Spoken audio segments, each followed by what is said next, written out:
कैसे हो आप सब? आज मैं पूजा मिश्रा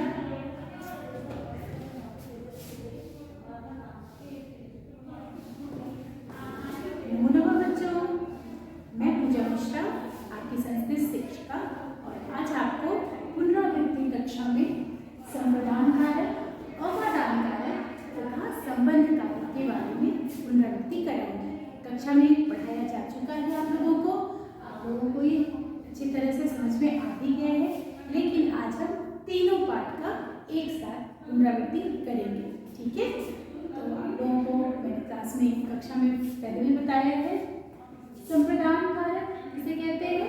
संप्रदान कारक जिसके लिए कोई कार्य किया जाए, कहते हैं ना। संप्रदान कारक किसे कहते हैं? जिसके लिए कोई कार्य किया जाए उसे उसमें संप्रदान कारक होता है। इसमें कारक चिन्ह होता है के लिए। संप्रदान कारक की विभक्ति कौन सी होती है? चतुर्थी विभक्ति। संप्रदान कारक में चतुर्थी विभक्ति होती है और इसके जो रूप चलते हैं वो कैसे चलते हैं? तीनों वचनों में कैसे चलते हैं? एक वचन में आय प्रत्यय लगा के हम बनाते हैं। कोई भी पुल्लिंग शब्द को हम आय प्रत्यय के साथ एक वचन बना सकते हैं।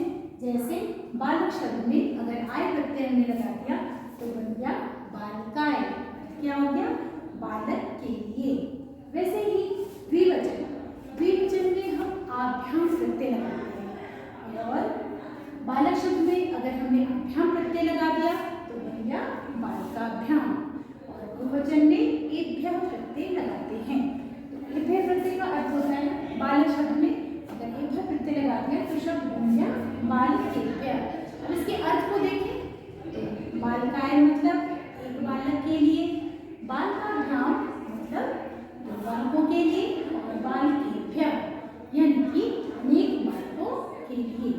उसी तरह स्त्रीलिंग शब्द में ये देख लेते हैं। स्त्रीलिंग शब्द में हम आये प्रत्यय लगाते हैं और जैसे बालिका शब्द में आये प्रत्यय लगाया तो शब्द क्या बन गया? बालिकाये। ये अर्थ क्या हो गया? एक बालिका के लिए। बालिकाभ्याम, अब द्विवचन में हम पुल्लिंग की तरह ही आभ्याम प्रत्यय लगाते हैं और बालिका शब्द में अगर आभ्याम प्रत्यय लगाएंगे तो शब्द बन जाएगा बालिकाभ्याम।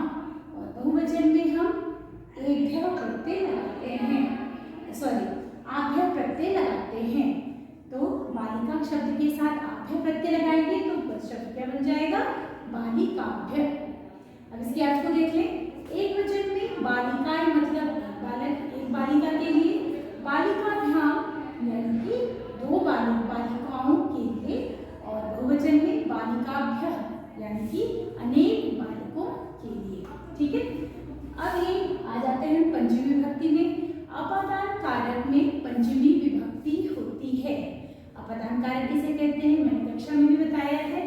अपादान कारक में जिससे कोई वस्तु अलग होती है, तो जिससे अलग होने का अर्थ हो वहां पे अपादान कारक होता है।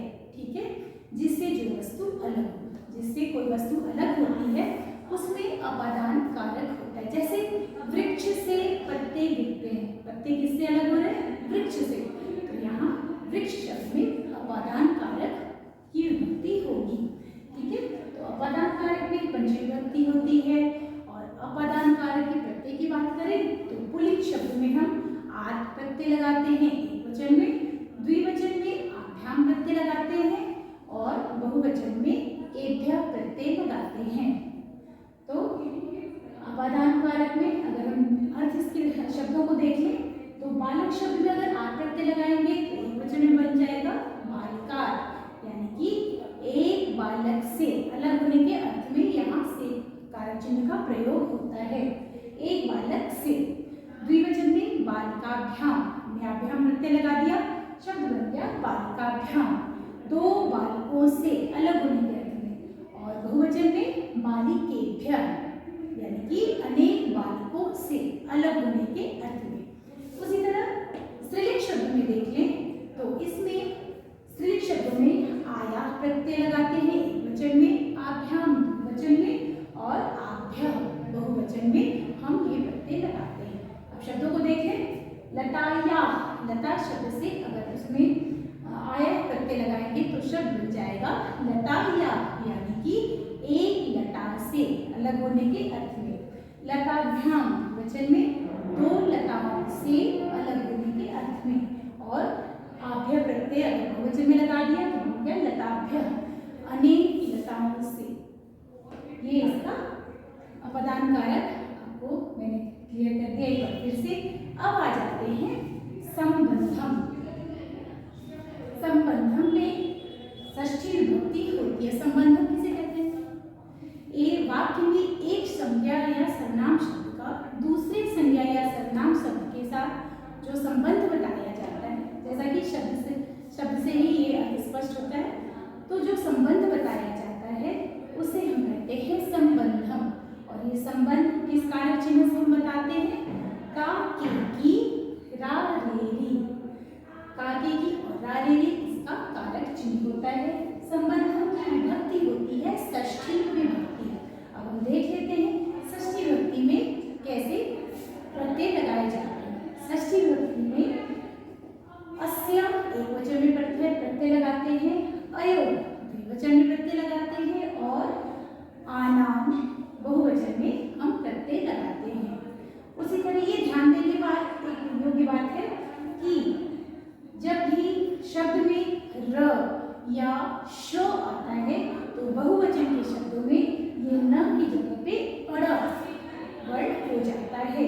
ठीक है, तो अभी हम देख लेते हैं पुल्लिंग शब्द अगर बालक में अस्य प्रत्यय लगा दिया हो गया बालकस्य। अर्थ क्या आ जाएगा इसका?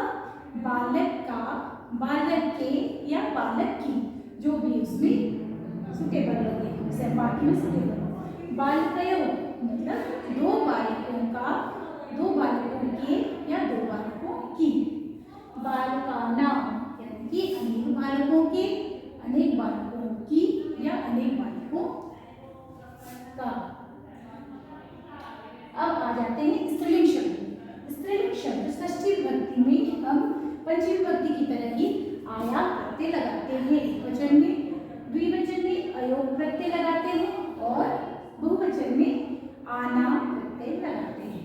तो यहाँ पे हम देख लेते हैं लता शब्द में अगर आया प्रत्यय लगाया तो बन गया कौन सा शब्द? लताया। इसका अर्थ क्या हो जाएगा? लता का, के, की, कोई भी उसमें जो भी अगर सही अर्थ में आता है, लता का। लतयो यानी कि दो लताओं का या दो लताओं के या दो लताओं की। उसी तरह लताना, लताना बहुवचन में आ गया, अनेक लताओं का या अनेक लताओं के या अनेक लताओं की। ये है, ये हमने विभक्ति देख ली और पुनरावृत्ति। उम्मीद है आप लोगों को ये पुनरावृत्ति कक्षा अच्छी लगी होगी और कंसेप्ट और क्लियर होंगे।